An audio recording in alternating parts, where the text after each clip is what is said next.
દેશમાં એક સાથે 75 પરથી નમો યુવા રનથી વિશ્વ રેકોર્ડ સર્જાયો હતો। એક સાથે લાખો યુવાઓમાં મેરેથોનમાં જોડાઈ વિશ્વ રેકોર્ડ બનાવાયો હતો।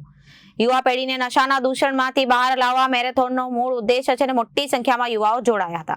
દેશમાં એક સાથે 75 સ્થળો પરથી નમો યુવા રનથી વિશ્વ રેકોર્ડ સર્જાયો હતો અને એક સાથે લાખો યુવાઓ મેરેથોનમાં જોડાયા હતા અને વિશ્વ રેકોર્ડ બનાવ્યો હતો। યુવા પેઢીના નશાના દૂષણમાંથી બહાર લાવવા માટે મેરેથોનનો મૂળ ઉદ્દેશ્ય છે અને મોટી સંખ્યામાં યુવાઓ જોડાયા હતા અને પ્રધાનમંત્રી નરેન્દ્ર મોદીના જન્મદિવસને લઈને આ યુવા રન નમો સેવા પખવાડિયાની ઉજવણી કરવામાં આવી હતી। નશા મુક્ત ભારતના સંકલ્પ સાથે 3.6 કિલોમીટરના નમો યુવા રન સુરતના વી નર્મદ સાઉથ ગુજરાત યુનિવર્સિટીના મુખ્ય ગેટથી રન યોજાઈ હતી। 10,000થી વધુ સ્પર્ધકો મેરેથોનમાં જોડાયા હતા અને નમો યુવા રનની ટી-શર્ટ પહેરી ફિટ ઇન્ડિયા અને ખેલો ઇન્ડિયાના લોકોએ સંદેશ પણ પાઠવ્યો હતો અને નમો યુવા રનમાં શાળા કોલેજો સામાજિક સંસ્થા સહિત વિવિધ ક્ષેત્રના લોકોને જોડાયા હતા।